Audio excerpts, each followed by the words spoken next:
അതാ കിതാബുകളിൽ പറയുന്നു, കുറെ കാര്യങ്ങൾ, 18 കാര്യങ്ങൾ ഏതെങ്കിലും ഒരു പുരുഷനോ ഒരു സ്ത്രീക്കോ ഉണ്ടായാൽ ആ പുരുഷന് ആ സ്ത്രീക്ക് ദാരിദ്ര്യം അകന്നു പോവുകയില്ല. ദാരിദ്ര്യം എന്ന സാധനം വലിയ അപകടമാണ്. ഫഖർ വന്നാൽ അപകടമാണ്. ഫഖർ വന്നാൽ ചിലപ്പോൾ അള്ളാഹുവിനെ പോലും തള്ളിപ്പോകും. എന്നാൽ ഫഖർ വരുന്ന, ദാരിദ്ര്യം വരുന്ന 18 കാര്യങ്ങൾ കിതാബിൽ പറയുന്നു.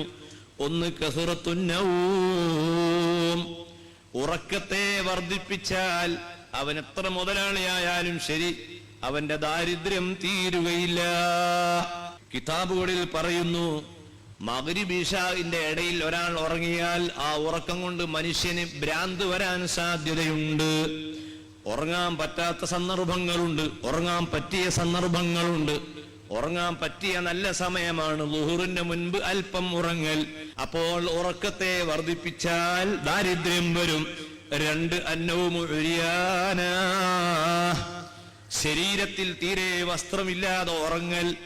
ഒരു തുണിയും ശരീരത്തിൽ അണിയാതെ ഉറങ്ങിയാൽ അത് മനുഷ്യന് ദാരിദ്ര്യമുണ്ടാക്കും. മറ്റൊന്ന്, അൽ അക്ലു ജുനുബാ, ഭാര്യയും ഭർത്താവും ലൈംഗികമായി ബന്ധപ്പെട്ടു, അല്ലെങ്കിൽ ശുക്ലം സ്ഖലിച്ചു സ്വപ്നത്തിൽ.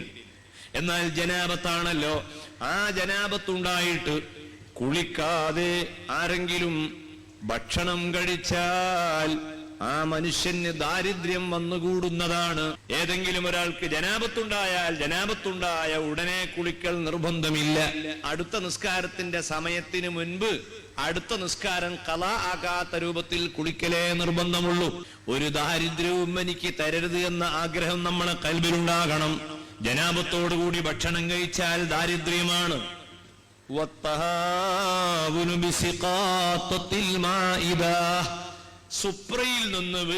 സുപ്രയിലേക്ക് വീണ തീന്മേശയിലേക്ക് വീണ ഭക്ഷണത്തിന്റെ അവശിഷ്ടങ്ങൾ അത് യാതൊരു ചിന്തയുമില്ലാതെ ഓവുചാലിലേക്ക് തള്ളിയാൽ ആ മനുഷ്യന്റെ ജീവിതത്തിൽ നിന്ന് ദാരിദ്ര്യം നീങ്ങിപ്പോവുകയില്ല.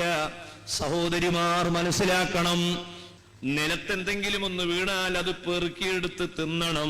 ഭക്ഷണം നിലത്ത് വീഴുമ്പോഴേക്ക് കളയരുത്. ഇതുപോലത്തെ ഒരു ചെറിയ ഭക്ഷണത്തിന് വേണ്ടി പട്ടിണി കിടക്കുന്ന എത്ര ആളുകൾ ദുനിയാവിലുണ്ടെന്ന് അറിയുമോ? രാത്രിയിൽ വീട് അടിച്ചു വാരുന്നത് ഒരാൾ പതിവാക്കിയാൽ ആ മനുഷ്യന്റെ ജീവിതത്തിൽ നിന്ന് ദാരിദ്ര്യം നീങ്ങുകയില്ല. അതേസമയം വേസ്റ്റുകൾ, ക്യാൻറ്റീനുകളും മറ്റും, രാത്രിയിൽ തന്നെ വൃത്തികേടായ ക്യാൻറ്റീനുകളും പരിസരങ്ങളും അത് ശുദ്ധിയാക്കേണ്ടതുണ്ടോ? ഇല്ലേ? തർക്കുൽ ഖുമാമത്തി ഫിൽ ബൈത്തി, മാലിന്യങ്ങൾ ഒരു റൂമിലും രാത്രിയിൽ നിർത്തിക്കളയരുത്, അത് എടുത്തു മാറ്റണം. അത് വേറെ ഹദീസിൽ വന്നിട്ടുണ്ട്. പാത്രം കഴുകാതെ ഇടരുത്. രാത്രി ഭക്ഷണം കഴിച്ച പാത്രങ്ങളെല്ലാം കൂടി കിച്ചന്റെ ഭാഗത്ത് ചില സ്ത്രീകളോടെ മാറ്റും, രാവിലെ എല്ലാം കൂടി കഴുകുക പാടില്ല. രാത്രി ഉപയോഗിച്ച ഭക്ഷണം രാത്രിയിൽ തന്നെ കഴുകി വൃത്തിയാക്കണം.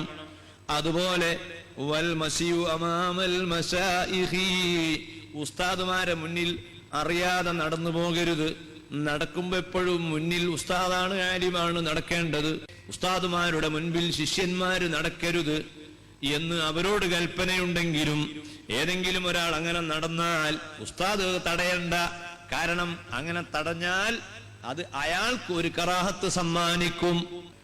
അതേസമയം അദബ് പഠിപ്പിച്ചു കൊടുക്കണം. ബാപ്പയും മക്കളും നടന്നു പോകുമ്പോൾ മക്കൾ പിന്നിൽ നടക്കണം. മുന്നിൽ നടക്കുന്ന മക്കളെ ബാപ്പ അങ്ങോട്ട് പിന്നിലാക്കണം. ചെറിയ ശിഷ്യന്മാര് മുന്നിൽ നടക്കുമ്പോൾ ബാപ്പ ശിഷ്യന്മാരോട് പറയണം, പിന്നിൽ നടന്നോ. അവര് വളർന്നു വലുതായതിനു ശേഷം ഉസ്താദിന്റെ മുൻപിൽ നടക്കുന്നുവെങ്കിൽ പിന്നെ അദബ് പഠിപ്പിക്കേണ്ട ആവശ്യമില്ല. കിട്ടേണ്ട കുരുത്തക്കേട് ഒന്നിച്ചവര് വാങ്ങിയാൽ മതി. അതുപോലെ മനുഷ്യന് ദാരിദ്ര്യം ഉണ്ടാകുന്ന മറ്റൊരു കാര്യമാണ് നിദാഉൽ വാലിദൈനി ബിസ്മിഹിമാ, ഉമ്മാന്റെ പേര് വിളിക്കൽ, ബാപ്പാന്റെ പേര് വിളിക്കൽ. ബാപ്പന്റെ പേര് വിളിക്കരുത്, ഉമ്മാന്റെ പേര് വിളിക്കരുത്. അത് അദബുകേടാണ്. ഇതെന്റെ ജീവിതത്തിൽ നിന്ന് ദാരിദ്ര്യം പോവുകയില്ല. മറ്റൊന്ന് അത്തഹാബുരു നിസ്കാരത്തിന്റെ സമയമായിട്ട് നിസ്കരിക്കാതെ നീ ഇങ്ങനെ അയിലുമലിട്ട് നടക്കുകയാണ്. നിസ്കാരത്തിന്റെ വിഷയം ശ്രദ്ധയില്ലാത്ത പെണ്ണെ, നിനക്ക് സ്വർഗം ലഭിക്കുകയില്ല. നീ വയല് കേട്ടതുകൊണ്ട് കാര്യമില്ല. നിസ്കാരത്തിന്റെ സമയമായാൽ നിസ്കരിക്കണം. ഒരാൾ അയാളെ ശരീരത്തിൽ ധരിച്ച വസ്ത്രം തുന്നേണ്ടി വന്നപ്പോൾ ആ വസ്ത്രം ശരീരത്തിൽ നിന്ന് അഴിക്കാതെ തുന്നിയാൽ, അഴിച്ചു മാറ്റാതെ ശരീരത്തിൽ വെച്ചുകൊണ്ട് ആ വസ്ത്രം തുന്നിയാൽ ദാരിദ്ര്യം വരും. വീട്ടിന്റെ ഉള്ളിൽ ചിലന്തിയുടെ വല, മാറാല റൂമുകളിലും അവിടെയും ഇവിടെയും കെട്ടിക്കിടക്കുന്നു. അതോടനെ നീക്കം ചെയ്യണം, അല്ലെങ്കിൽ ആ വീട്ടിൽ നിന്ന് ദാരിദ്ര്യം പോവുകയില്ല. മസ്ജിദ്, പള്ളിയിൽ പോയ ഉടനെ ആ പള്ളിയിൽ നിന്ന് ഉടനെ ഓടിക്കളഞ്ഞാൽ ആ മനുഷ്യനും ദാരിദ്ര്യം വന്നു ചേരുന്നതാണ്. പള്ളിയിൽ നിന്ന് വേഗം പോകരുത്. പള്ളിയിൽ നിന്ന് പോകുന്ന സമയത്ത് പടച്ച റബ്ബിനോട് പറയണം, അല്ലാ എനിക്ക് പള്ളിയോട് വലിയ ഇഷ്ടമാണ്, പക്ഷേ ഒരു അത്യാവശ്യമുള്ളത് കൊണ്ട് ഞാൻ പോവുകയാണ് എന്ന് പറഞ്ഞുകൊണ്ടല്ലാതെ നീ പള്ളിയിൽ നിന്ന് പോകരുത്. ഞാൻ പള്ളിയിൽ വന്ന് കുടുങ്ങിയതാണ് എന്ന അർത്ഥത്തിൽ പള്ളിയിൽ നിന്ന് എഴുന്നേറ്റ് പോയാൽ ആ മനുഷ്യൻ ഫക്കീറായി ജീവിക്കേണ്ടി വരും. അവന്റെ ജീവിതത്തിൽ അവന് ഉയർച്ച ഉണ്ടാവുകയില്ല. അതുപോലെ അങ്ങാടികളിലേക്ക് നേരത്തെ പോവുക. അങ്ങനെ പോകുന്ന മനുഷ്യനും അള്ളാഹുവിന്റെ പരീക്ഷണങ്ങൾ അനുഭവിക്കേണ്ടി വരും. കഴുകേണ്ട പാത്രങ്ങൾ കഴുകാതെ ഇട്ടേച്ചാൽ മനുഷ്യ നിന്റെ ജീവിതത്തിൽ ദാരിദ്ര്യം വരും.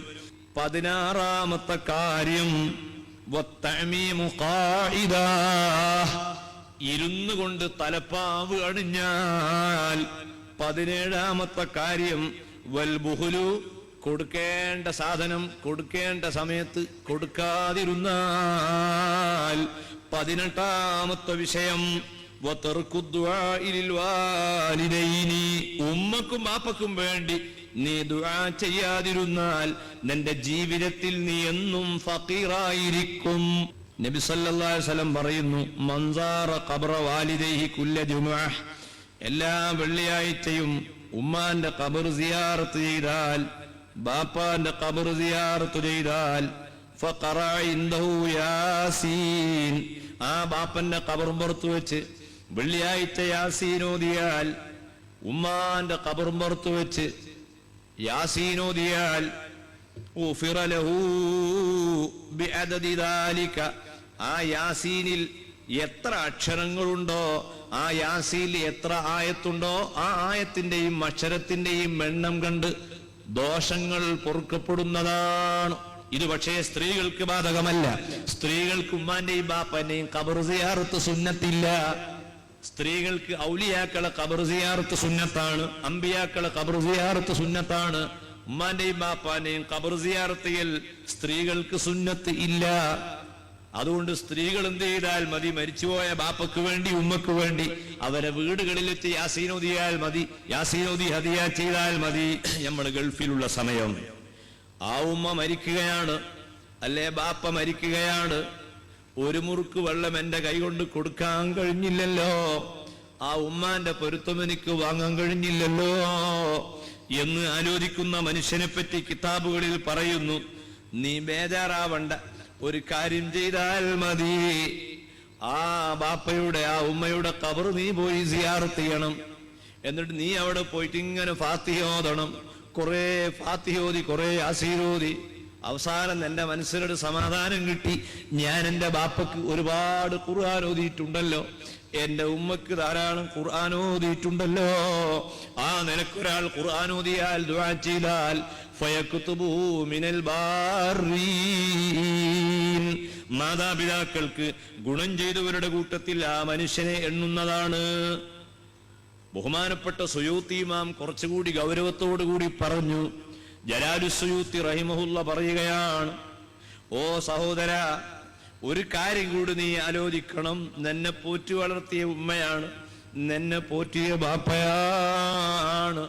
ആ ബാപ്പയെ കാണുമ്പോ ഇന്ന് ഭംഗിയില്ല എന്ന് നിനക്ക് തോന്നുന്നുണ്ട്, മുഖം ചുളിഞ്ഞിട്ടുണ്ട്, ശരീരത്തിൽ ചെറിയ കുനിയലൊക്കെ വന്നിട്ടുണ്ട്, നടക്കാൻ കഴിയാത്ത അവസ്ഥയിലാണ്.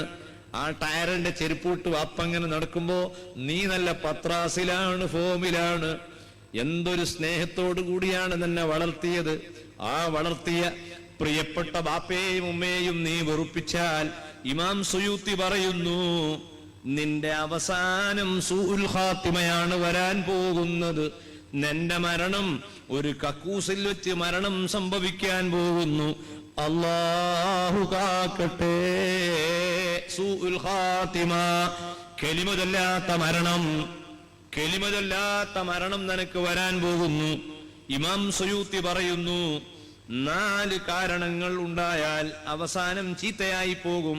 അതിൽ 1 നിസ്കാരം സമയം തെറ്റിക്കലാണ്, 2 കള്ളു കുടിക്കലാണ്, 3 മാതാപിതാക്കളെ വെറുപ്പിക്കലാണ്, 4 മുസ്ലിമീങ്ങളെ ബുദ്ധിമുട്ടിക്കലാണ്.